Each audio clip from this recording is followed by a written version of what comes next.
Seketika mendapatkan balasannya dari Allah. Tindakan tanda petik ceroboh itu.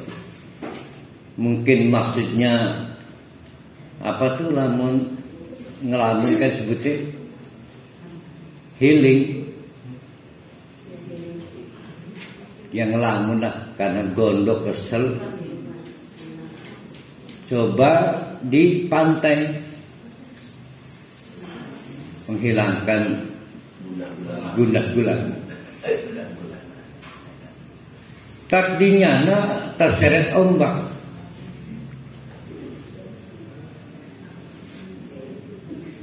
Bergulung sehingga tenggelam semakin dalam lagi ke dasar lautan, sangat gelap. Gelap. Saya nggak bisa menceritakan, para ahli belum pernah kelelep sih ya.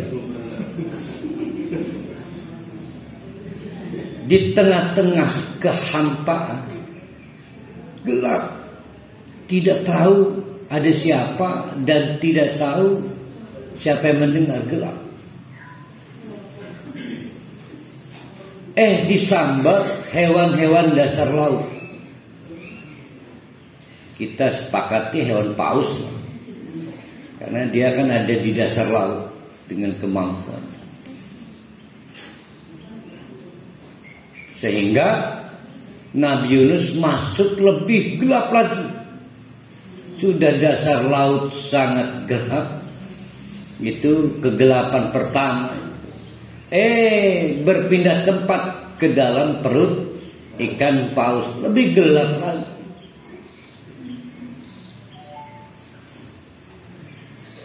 Kalau para ahli dalam keadaan putus asa, melihat istri tidak berkesudahan penyakitnya, para ahli masuk kamar ke masjid, matikan lampu, nangis. Yang dipikirkan apa?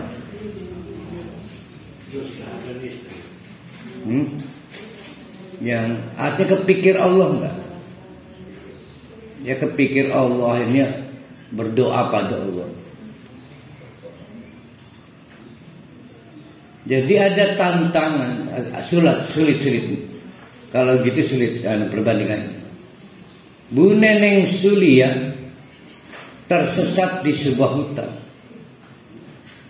Temannya sudah berhasil keluar hutan, Bu Neneng tercecer. Berminggu-minggu tidak bertemu jalan.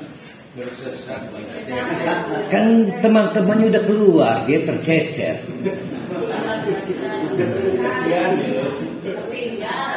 Lebih kurang dramatis.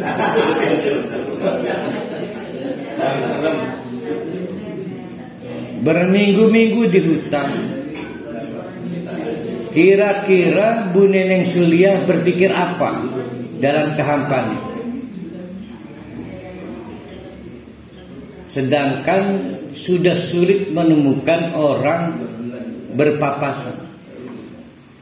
Di tengah hutan, kehilangan kontak, kehilangan arah, nggak punya juga alat navigasi. Yang dipikirkan Bu Neneng apa? Meminta bantuan Allah. Yakin Allah dengar. Nah, inilah problemnya. Nah, itu satu, itu contoh ya. Ada film juga itu. Sebuah kapal akhirnya tenggelam. Sampai di tengah lautan. Sampai tinggal 3 penumpang kapal dari ratusan penumpang itu yang terapung-apung di lautan. Sudah tidak ada makanan, bahkan dia sudah tidak mampu menyangga dirinya. Jadi hanya tergeletak di atas papat di tengah lautan. Apa itu yang dipikirkan orang semacam ini? Ini menarik. Jadi akhirnya seorang ateis pun yakin Allah itu dengar dia. Seorang ateis pun yakin di luar satelit mungkin lihat dia, pasti Allah lihat dia. Nah, Nabi Yunus ada dalam situasi seperti itu. Jadi tidak ada peluang untuk berkomunikasi, kontak. Tidak ada yang bisa dilihat, tapi dia harus membangun keyakinan bahwa dia dilihat Allah.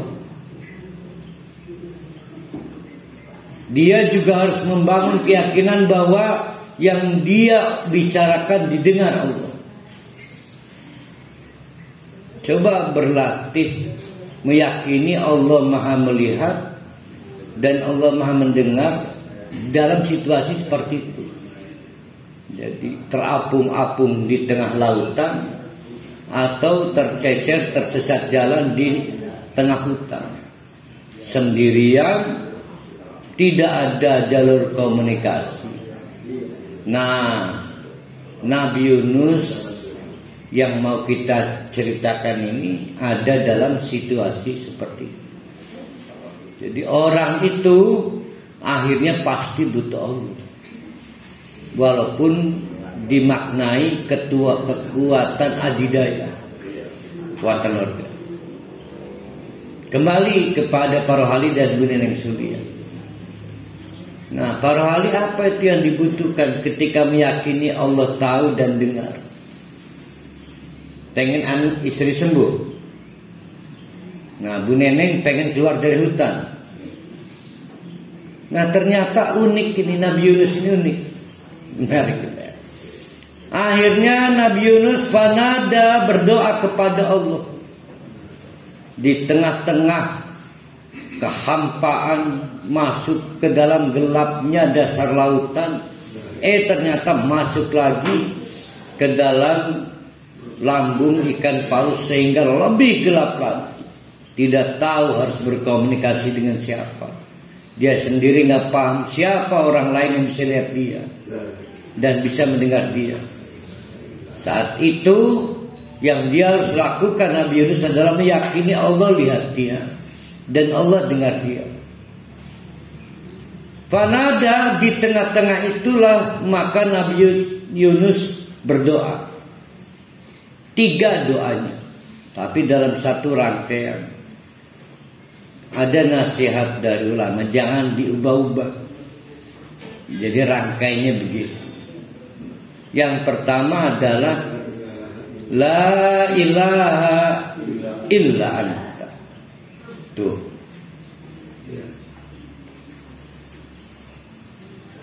Pastinya kalau saya, ya Allah, saya memang berdosa, mohon ampuni saya. Ternyata Nabi Yunus enggak. Dia memulai doanya dengan la ilaha illa anta. Bahkan bukan la ilaha illallah, tapi illa anta. Akan berbeda chemistry-nya. Kalau saya bilang la ilaha illallah, itu seperti deskriptif. Tapi kalau saya ganti menjadi la ilaha illa anta, maka tingkat keyakinannya naik. Tidak ada Tuhan yang berhak untuk disembah. Apa ini artinya ya? Larinya kemana ini doa Nabi Yunus? Kenapa Nabi Yunus membuka doanya dengan la ilaha illa anta? Akhirnya diteliti, diketemukan satu hikmah. Nabi Yunus itu mengakui dirinya bersalah, meninggalkan umat, terpancing menunjukkan rasa marah dan kecewa pada umat. Itu kesalahan besar untuk seorang nabi. Tapi kalau para hari menunjukkan marah pada istri, nggak disebut kesalahan besar.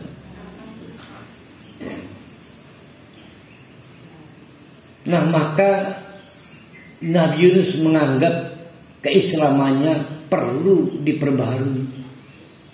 kita nyebutnya secara teknis bersyahadat ulang.